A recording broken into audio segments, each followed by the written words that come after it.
Afghanistan has been the biggest concern of the global community ever since the Taliban takeover of this war-ravaged country just over a week ago. Despite the earlier announcement that branded them as version 2 and were likely to observe lenient approach on their past atrocities, the development so far narrates a different story. And the Taliban today directed the working women in their country to stay home amid reports of serious abuse of human rights. Good morning, I am Bipashna Tamang and these are the headlines of the hour. The Election Commission to begin authentication process of CPN Unified Socialist and Democratic Socialist Party. The breakaway factions likely to receive official status today itself.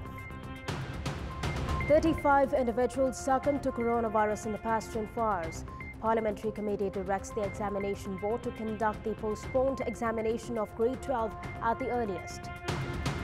Taliban say working women in Afghanistan must stay at home until proper systems are in place to ensure their safety. President Biden says the U.S. on pace to meet a 31st of August deadline.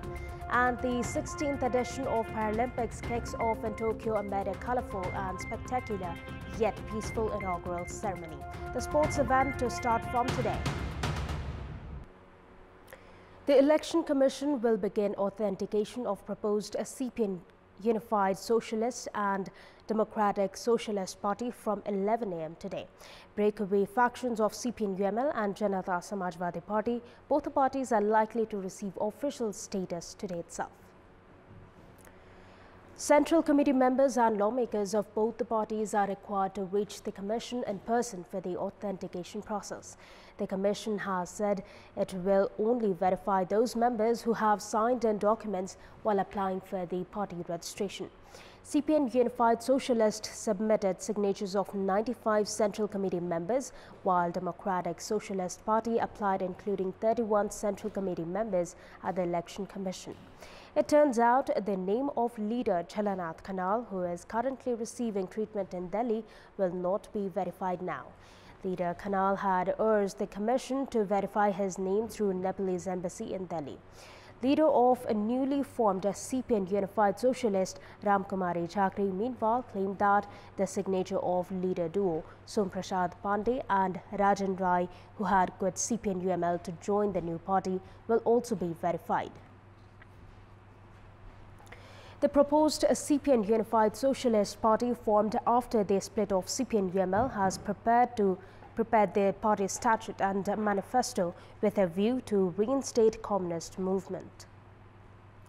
The meeting held at a resort in Chandragiri for 2 days discussed the documents to be submitted at the Election Commission today.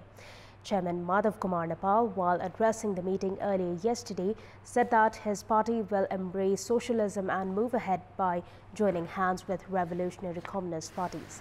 Speaking at a press meet earlier yesterday, Chairman Nepal clarified that there is possibility of merger with CPN UML if Chairman KP Sharma Oli is prepared to change his modus operandi, which Nepal said had largely remained autocratic and unilateral.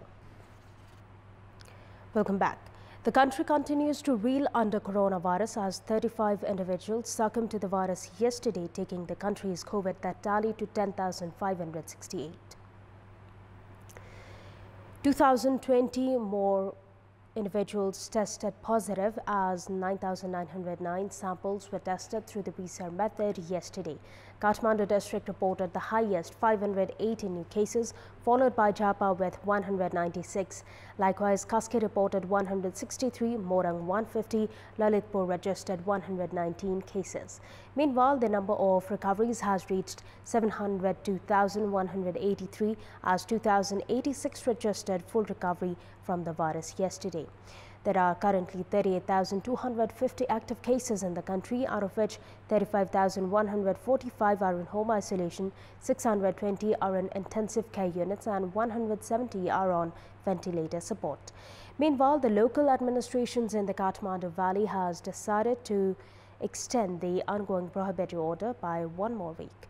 The meeting of all 3 chief district officers of the valley held yesterday afternoon decided to extend the restriction until 1st of September. The Parliamentary Committee has directed the National Examination Board to conduct the postponed examination of grade 12 at the earliest. The Education and Health Committee under the House of Representatives issued a directive to the board to hold the examination of grade 12 in person at the earliest, adopting maximum health measures and also arranging vaccines against COVID-19 for students, saying that examinations of all other levels are currently underway.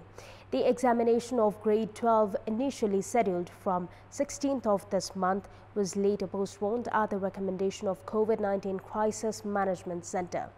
The committee also directed engineering colleges not to charge additional fees from students.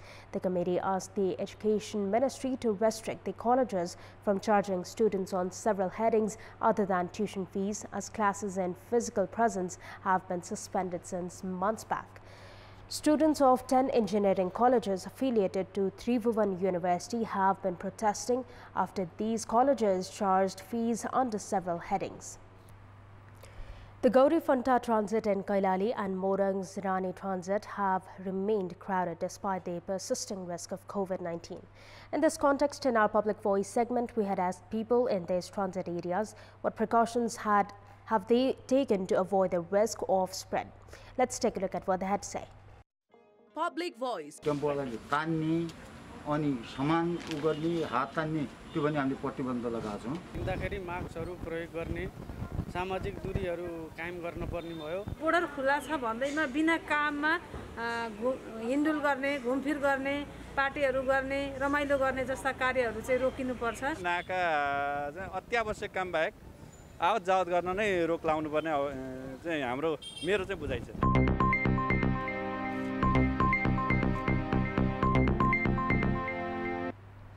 Time now for our segment Public Pulse, where text us with your opinion. Public Pulse. And here's the question: why have employment generation programs by provincial governments been ineffective? The options: option A, lack of preparation; option B, influence of vested political interest; and option C, bureaucracy. The voting is on. Type NAWS, select your option A, B or C and send it to 34001 to share your opinion with us. And that's all for the moment. Thank you for watching. Have a good day.